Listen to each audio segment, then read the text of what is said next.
Hello friends, welcome to my channel daily solution.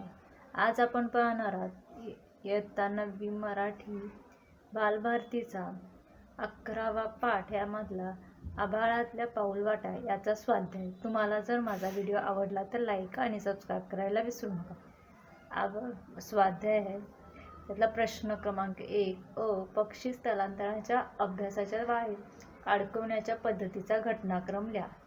4 घटनाक्रम लिहायचे आहेत. त्यामध्ये एक उत्तर आहे ए. एखाद्या विशिष्ट भागात अनेक पक्षी पकडून त्यांच्या पायात खुणेचे वाळे अडकून देतात. 2. या वाळ्यावर ज्या संशोधन संस्थेने ते लावले त्या संस्थेचे नाव आणि खुणेचा क्रमांक असतो.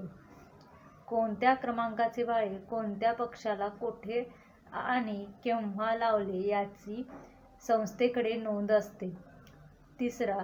वाळे अडकवलेले हे पक्षी पुन्हा मोकळे सोडले जातात. 4. वाळे अडकवलेले पक्षी ज्या भागात सापडतात त्यावरून स्थलांतराच्या प्रवासाचा शोध घेता येतो. दुसरा आहे त्यामध्ये पक्ष्यांच्या स्थलांतराची वैशिष्ट्ये लिहा. त्यामध्ये 4 आहेत वैशिष्ट्ये. त्याचे उत्तर 1. हिमालयामध्ये पर्वतरांगांमध्ये राहणारे पक्षी थंडीत खाली दरीत अथवा सखल भागात उतरतात आणि उन्हाळ्यात परत वर सरकतात. 2. पक्षी वर्षातून 2दा हजारो मैलाचा प्रवास करतात. 3. एका जातीचे अनेक पक्षी एकत्र येतात आणि ठराविक मुहूर्ताला प्रयाण करतात. 4. वसंत ऋतूमध्ये सगळे पक्षी पुन्हा आपल्या घराकडे म्हणजे मूळ देशात परततात. स्थलांतर करणाऱ्या वेगवेगळ्या जातीतील पक्ष्यांचे साम्य घटक लिहा.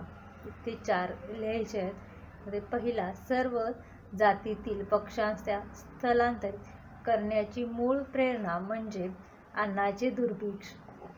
2. सूर्य दक्षिणेकडे झुकू लागला की अनेक पक्षी दक्षिणेकडे जाण्यासाठी आतुर होतात. 3. ठराविक ऋतूत ठराविक दिशेने झेप घेणे हा एक धार्मिक विधी असल्यासारखा पक्ष्यांच्या जीवनाचा भाग आहे. 4. वसंत ऋतूमध्ये सगळेच पक्षी उत्तरेकडे म्हणजे आपल्या घराकडे निघतात. त्यानंतर आहे फरक स्पष्ट करा. दक्षिणेतील हवामान आणि उत्तरेतील हवामान. 3 फरक लिहायचे आहेत. त्याचे उत्तर आहे दक्षिणेतील हवामान, उत्तरेतील हवामान. पहिला, हिवाळ्यामध्ये दक्षिणेत हिवाळे सौम्य असते. उत्तरेतील प्रचंड थंडी हिवाळ्यात असते. 2. पॉईंट, दक्षिणेत बर्फवृष्टी होत नाही. 2. पॉईंट, उत्तरेत हिवाळ्यात प्रचंड बर्फवृष्टी होते. 3. दक्षिणेत अन्नाची उपलब्धता हिवाळ्यात असते. यामध्ये 3. उत्तरेत बर्फवृष्टी असल्यामुळे पशुपक्ष्यांना अन्न मिळणे कठीण होते. त्यानंतर आहे चौकटी पूर्ण करा. पक्ष्यांच्या स्थलांतराची मूळ प्रेरणा कुठली, तर उत्तर आहे अन्नाचे दुर्भिक्ष. बल्काचे भारतात या देशातून होणारे स्थलांतर जर्मनी आणि सायबेरिया. आधुनिक काळात पक्ष्यांच्या स्थलांतराची माहिती देणाऱ्या गोष्टी विमाने आणि रडार यंत्रणा. गिर्यारोहकांच्या मागे जाणारा पक्षी हिमकाक. त्यानंतर आहे कारणे लिहा. फक्त अल्युमिनियमचे वाळे पक्ष्यांच्या पायात अडकवतात कारण फक्त अल्युमिनियमचेच वाळे पक्ष्यांच्या पायात अडकवतात कारण अल्युमिनियमचे बनवलेले हे वाळे हलके असतात आणि त्याचे ओझे पक्ष्यांना होत नाही. हिवाळ्यात पक्षी दक्षिणेकडे स्थलांतर करतात कारण त्याचे उत्तर आहे हिवाळ्यात पक्षी दक्षिणेकडे स्थलांतर करतात कारण हिवाळ्यात उत्तरेत प्रचंड थंडीमुळे प्रचंड बर्फवृष्टी होते. या बर्फामुळे पक्ष्यांना अन्न शोधणे कठीण जाते. त्यामुळे अन्नाच्या शोधात पक्षी दक्षिणेत स्थलांतर करतात. सूचनेप्रमाणे 5वा प्रश्न आहे सूचनेप्रमाणे कृती करा. पक्ष्यांना घराकडे जाण्याची चाहूल लागते. या अर्थाचे पाठातील वाक्य शोधा.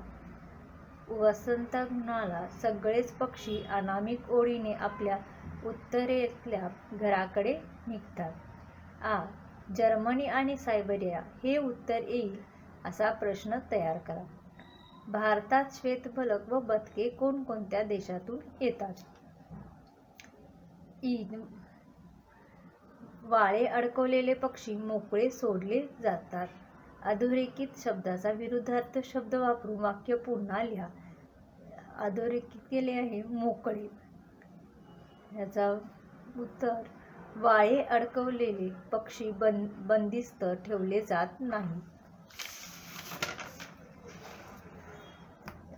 प्रश्न 6. स्वमत.